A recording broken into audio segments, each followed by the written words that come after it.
Hello दोस्तों, रश्मि बाइटी stories में आपका स्वागत है। रात के 10 बजे हैं, सब अपने अपने कमरों में जा चुके हैं। रीमा ही है जो अपने काम को फिनिशिंग टच दे रही है कि कल सुबह कोई कमी न रह जाए और फिर स्कूल को देर हो जाए। अपने स्कूल की वही प्रिंसिपल है और टीचर भी। हाँ, चपरासी भी तो वही है, सोचकर मुस्कुरा दी। मुस्कान और ठंडी हवा पसीने से भरे बदन को सुकून सा दे गई। सोचा थोड़ा पसीना सुखा लूं तो कमरे में जाऊं, नहीं तो ऐसी ही हवा कहीं बीमार न कर दे। ठंडी हवा के झोंके ने रीमा को सुकून सा दिया। कितनी उमस थी शाम को। रविवार का दिन सबके लिए आराम का होता होगा, उसके लिए तो दोहरी ड्यूटी का दिन। रविवार को ही तो छुट्टी मिलती है, उस दिन पूरे सप्ताह के पेंडिंग वर्क का दिन।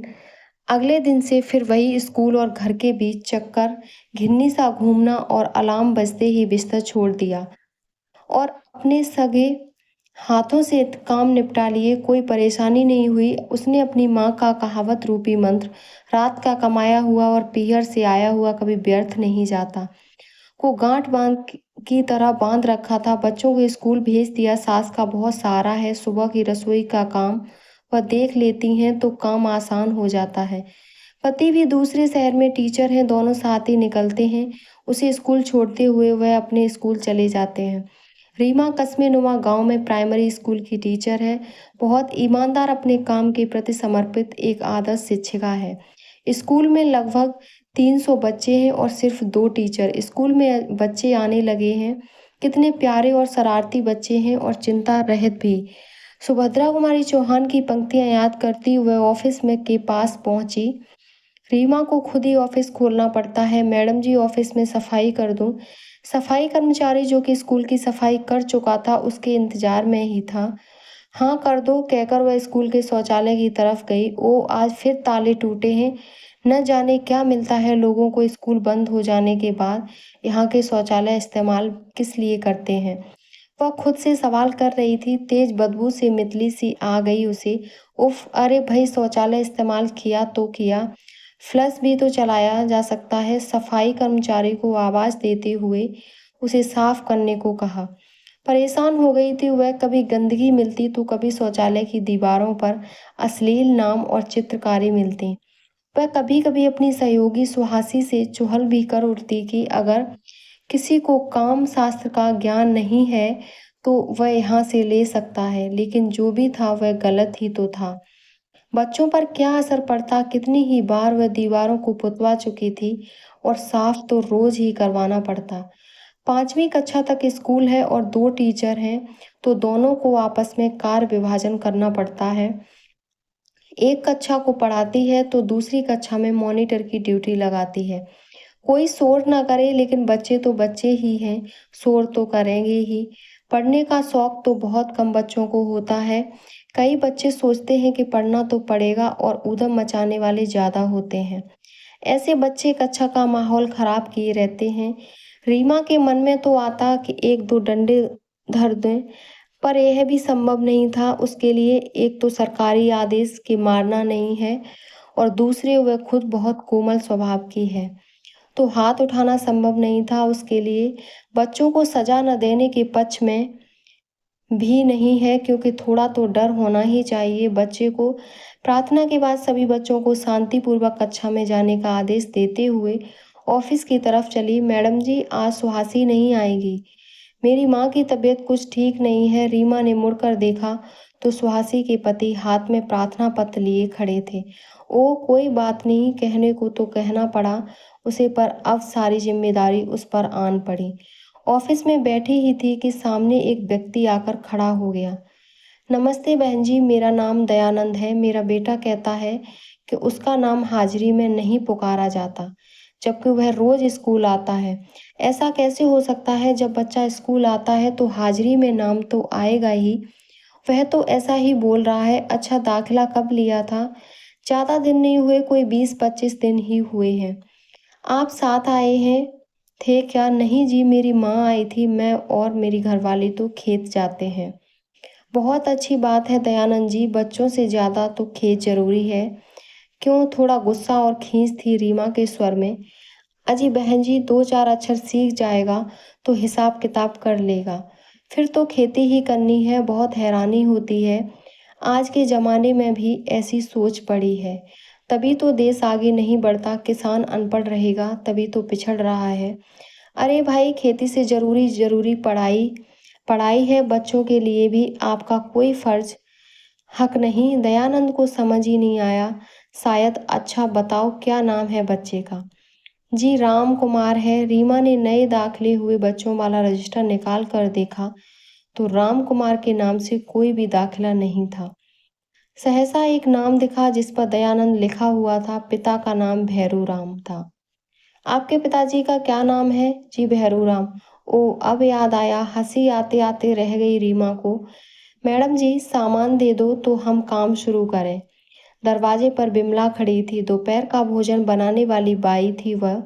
हाँ, अभी आती हूँ, जरा रुको, कहकर दयानंद की तरफ मुखातिब हुई। देखो दयानंद जी, यह होता है अनपढ़ होने का परिणाम।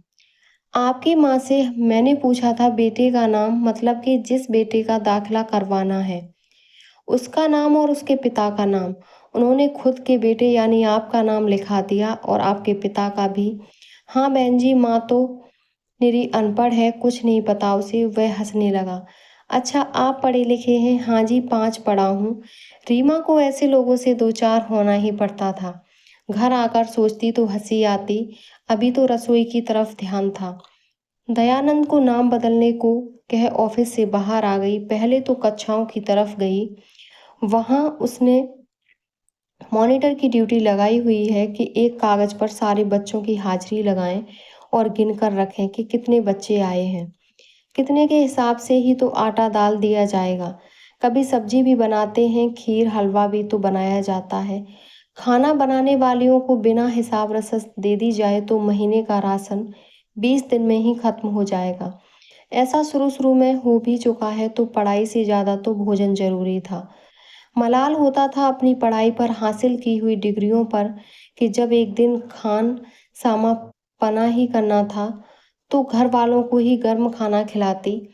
चल पड़ी मैम साहब पर्स उठाकर, यह तो सुनना नहीं पड़ता। खाने का निर्देश देकर साफ सफाई का ध्यान रखने को कहकर वह कक्षा की तरफ मुड़ी। घड़ी की तरफ देखा तो 2 पीरियड निकल गए थे। अभी 3 बाकी थे। आधी छुट्टी होने में शुरुआत 5वीं कक्षा से की। उसके जाते ही बच्चे शांत हो गए। सोचा कि आज बच्चों से सामान्य ज्ञान ही पूछा जाए। जिस प्रकार सवालों के जवाब मिल रहे थे उससे उसे लगा कि बच्चों में जानने की जिज्ञासा तो बहुत है, हालांकि साधन सीमित हैं। उसने सोचा कि बच्चों को किस चीज़ में रुचि है यह जानने के लिए लेख लिखने को कहती है और इस प्रकार उसका भी काम हो जाएगा। वह अगली कक्षा भी देख सकेगी। चौथी कक्षा, बच्चे शांत कैसे रह सकते हैं? यह तो मानव प्रवृत्ति है। बोलने का अधिकार भी तो मिला है। यहाँ भी एक बार तो शांति छा गई। गणित के सवाल कुछ ब्लैक बोर्ड पर लिखे और बच्चों से हल करने को कहे। कुर्सी पर बैठना ही चाहा कि डाकिया डाक लिए खड़ा था। डाक ऑफिस में रखी और तीसरी कक्षा की तरफ चली। यहाँ बच्चों के पास करने को कुछ नहीं था क्योंकि आधे से ज़्यादा बच्चे कुछ नहीं जानते थे। सिर्फ मारपीट करके अलावा इन बच्चों को पूरी तवज्जो की जरूरत थी, जो कि सिर्फ एक शिक्षिका के लिए संभव नहीं था। तभी अगला घंटा बजा। यह भी किसी बच्चे को ही बोला हुआ था कि वह नियत समय पर बजा दे। वह कक्षा से बाहर आई ही थी कि स्कूल प्रांगण में जीप रुकती हुई दिखी। शिक्षा अधिकारी महोदय थे। ओ, यह कैसे आ गए बिना किसी पूर्व सूचना के? हैरान सी हो गई। आगे बढ़कर स्वागत किया। सर, आप बिना कोई पूर्व सूचना के? कभी कभी ऐसा ही सही रहता है मैडम। ऑफिस में के सारे रजिस्टर फाइलें सभी जांची गईं अधिकारी महोदय द्वारा, जो कि सही थे। बहुत बढ़िया मैडम, रजिस्टर में एंट्री तो सही है। आप पढ़ाती भी हैं या बस यही पन्ने भरती हैं? चिढ़ सी गई वह। एक तो इतना काम, ऊपर से यह महोदय जी भी आ गए बिन बताए। आखिर वह चिढ़ती भी क्यों नहीं? अपना हर काम समय पर पूरा रखती, घर बाहर सब जगह संतुलन बनाकर रखती, फिर कोई तंज कसे तो ऐसा होना स्वाभाविक ही है। मन की चिढ़ में मन में रखकर संयत दिखते हुए खामोश ही रही। तभी आधी छुट्टी की घंटी बजी। बच्चे लाइन बनाकर बाहर आने लगे और बरामदे में बैठने लगे। अच्छा, तो भोजन तैयार है? हाँ जी सर। तो रीमा जी, आप भी यह भोजन खा सकती हैं। या नहीं? हाँ जी, क्यों नहीं, मेरी देख रेख में बना है। अभी तक कभी कोई शिकायत नहीं आई सर, आपके लिए भी मंगवाऊं क्या? चलिए मंगवा दीजिए। सुनीता बाई 2 प्लेटों में दाल फुल्के रख गईं। खाना तो बढ़िया है मैडम, लेकिन एक बात बताइए, जरा खाना भी बढ़िया, कागजात भी सही, सारा ध्यान तो आपका यहीं रहता है, तो फिर आप बच्चों को पढ़ाती भी हैं क्या? फिर चिढ़ हो आई रीमा को। मन में तो बहुत कुछ आया कि वह सारी भड़ास निकाल दे चिल्लाकर, लेकिन नहीं, उसने खुद को शांत ही किए रखा। जितना समय बचता है उतना तो बच्चों पर देते ही हैं सर। आपका काम पढ़ाना है, खाना बनाने को परोसने को तो बाई रखी है। फिर क्या दिक्कत है? दिक्कत तो है ही सर। ठीक है, खाना बनाने वाली रखी है, लेकिन उसे बताना पड़ता है, नाप तोल कर देना पड़ता है, और जिस प्रकार का गेहूं सप्लाई होता है वह साफ भी करवाया जाए या धूप ना दिखाई जाए तो बहुत जल्द खराब होने का डर भी तो होता है। सड़े हुए अनाज से बच्चे बीमार होंगे तो जिम्मेदार कौन? हम लोग ही ना। भंडार घर की साफ सफाई भी देखनी पड़ती है। इस स्कूल में हम 2 ही शिक्षिका हैं जो कि बहुत मुश्किल से संभाले हुए हैं। आज सुहासी नहीं आई तो मुझे ही सारा देखना पड़ रहा है। हम भी सामाजिक प्राणी हैं। अगर आज मेरे घर में भी जरूरी काम होता तो स्कूल का क्या होता? मुझे मेरी पावर के अनुसार छुट्टी घोषित करनी पड़ती और आपके आगमन पर यहाँ ताला लगा होता। सरकारी आदेश है कि आप पढ़ाई से अधिक भोजन सही तरीके से परोसा जाए। और सर, टीचर्स को हर जगह, जैसे जनसंख्या गणना करना हो, साक्षरता अभियान हो, चुनाव में ड्यूटी लगनी हो, हर जगह हमें ही भेजा जाता है। तब भी तो पढ़ाई प्रभावित होती है। विद्यार्थियों को हम एक एक पल सदुपयोग करने की हिदायत देते हैं और हम ही उन्हें पूरा समय नहीं दे पाते। इतना होने के बाद भी हमारे स्कूल का परीक्षा परिणाम बहुत अच्छा नहीं हो तो संतुष्टिदायक तो होता ही है। शिक्षकों के साथ साथ एक चपरासी और भंडार घर के लिए एक सहायक की नियुक्ति होनी चाहिए। रीमा ने आज कह ही दिया जो कई दिन से मन में था। आपकी बात में दम है मैडम, मैं सहमत भी हूँ और कोशिश करता हूँ बात आगे पहुँचाने की। मैं वैसे सभी शिक्षक आप जैसे ही सोचने करने लग जाएं तो देश का भविष्य बहुत सुधर सकता है।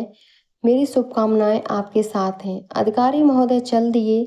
अब स्कूल का समय भी खत्म होने को था।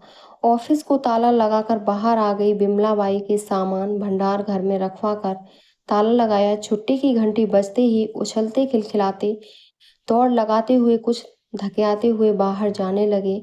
रीमा को यह बच्चे चिंता रहित खिलते हुए, महकते हुए फूलों की तरह लगे। सोच रही थी इन बच्चों को सही दिशा मिलेगी तभी तो देश की दशा सुधरेगी। वह भी ताला लगाकर घर की ओर चल पड़ी। उम्मीद करती हूँ आपको मेरी कहानी पसंद आई होगी। अपना विचार कमेंट बॉक्स में ज़रूर बताएं और हमारे चैनल को सब्सक्राइब करें। धन्यवाद।